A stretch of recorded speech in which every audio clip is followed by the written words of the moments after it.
सर्वांना जय भीम।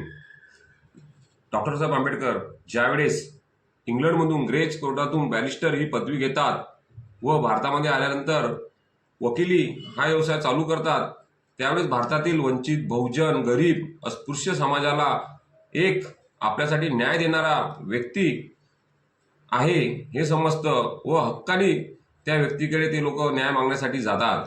बघा, त्या पूर्वी डॉक्टर ज्यावेळेस गरिबावरती अन्याय व्हायचा त्यावेळेस त्यांच्या बाजूने कोणीही उभं राहत नसे। अशा परिस्थितीमध्ये एक व्यक्ती म्हणजे डॉक्टर बाबासाहेब आंबेडकर हे उभे राहत होते। कधी कधी कोर्टामध्ये ज्यावेळेस न्याय मागण्यासाठी व आपल्यावर अन्याय झालेले जे फिर्यादी आहेत हे कोर्टात येतात व त्या दिवसभर केस लढतात, परंतु घरी जाण्यासाठी त्यांच्याकडे पैसेही नसतात। अशा परिस्थितीत कधी कधी बाबासाहेब त्यांना परत घरी जाण्यासाठी स्वतःच्या खिशातून पैसे द्यायचे व त्या फिर्यादीकडून कधीही पैसे घ्यायचे नाही। एक दिवस असा होतो की कोर्टामध्ये केस लढत असताना पूर्ण दिवस हा कोर्टामध्ये निघून जातो। त्यावेळेस ते फिर्यादीही उपाशी असतात व बाबासाहेब सुद्धा उपाशी असतात।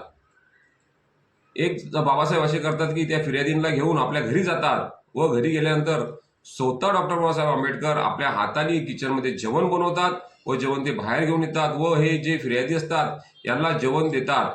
फिर्यादी ज्यावेळी जेवणाचे 2-2, 4-4 घास त्यांच्या पोटात जातात तेव्हा त्यांच्या डोळ्यातून अश्रू अनावर होतात। बघा, एवढा बॅरिस्टर झालेला व्यक्ती हा आज आपल्याला जेवण देतोय म्हणजे किती मोठी गोष्ट आहे।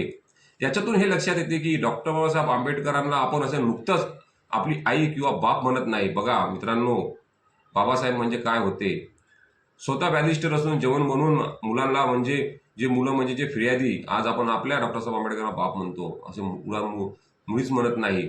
म्हणून डॉक्टर बाबासाहेब आंबेडकर यांनी केलेले कार्य हे खूप मोठं आहे, खूप महान आहे।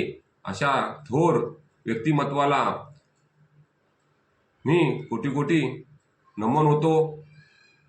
जय भीम व नमो बुद्धाय।